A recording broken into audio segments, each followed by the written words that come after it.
When I left, I took something of Mr. Tesla's from the hotel. Don't those few people who are at the center of a conspiracy theory know that their vagueness adds fuel to that conspiracy fire? Take, for instance, Max Rosenberg. Yeah, this week's segment on the video blog begins on location, as Jeff and I accompany Max Rosenberg to the New Yorker hotel where he worked.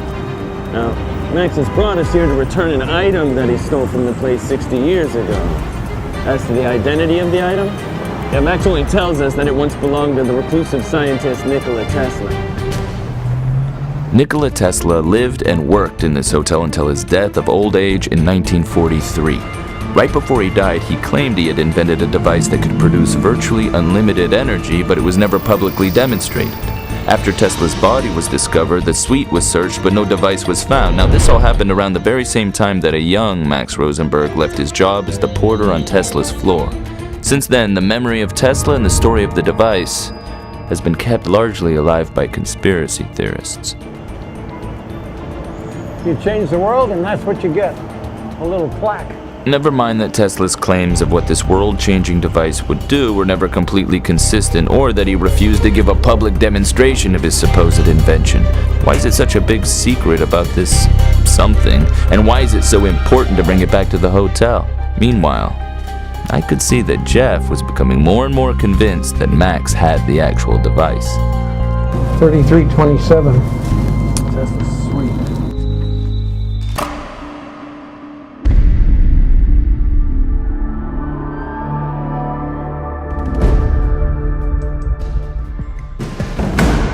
We didn't actually seem to have a plan to get into 3327.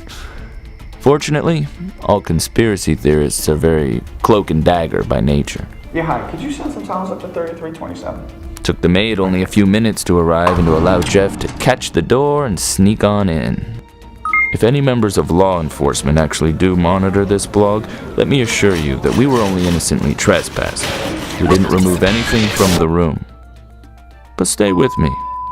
Because don't you want to see if the next people to check in might have more than extra towels waiting? Well, a lot has changed. Yeah, well, 60 years will do that. Actually, it barely seems like the same place. So Tesla worked in this room? Yes, this was his lab. On the teleporter? Well, this was a room he had Now meetings here's how the in. conspiracy plot thickens.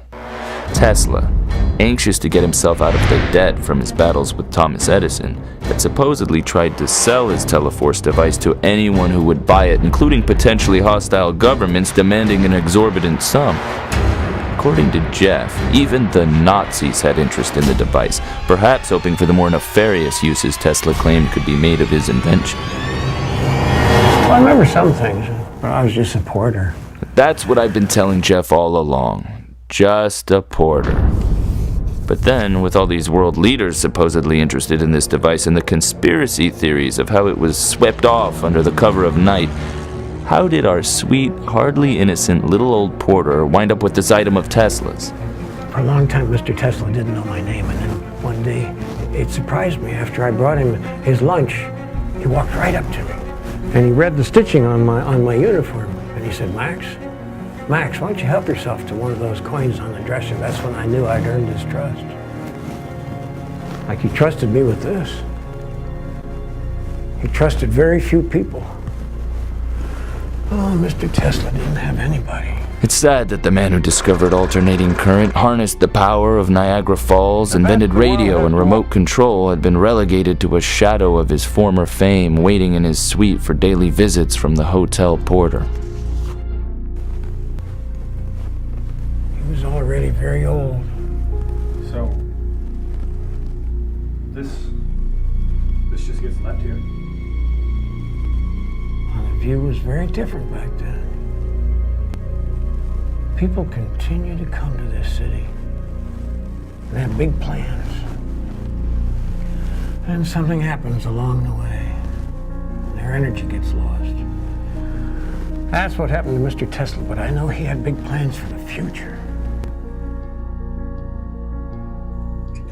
Yeah, like I said, there's nothing left in these old bones. Now that's where it goes, out there. It just goes on the balcony? That's where I retrieved it from.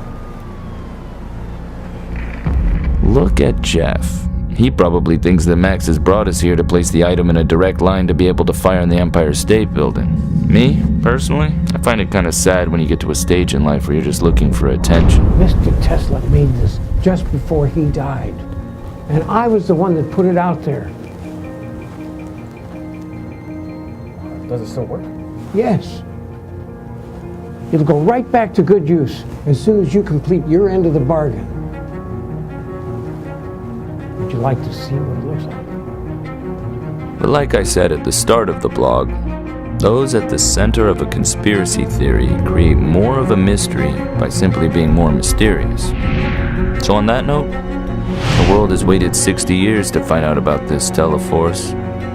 I'll only be leaving you in the dark until next time.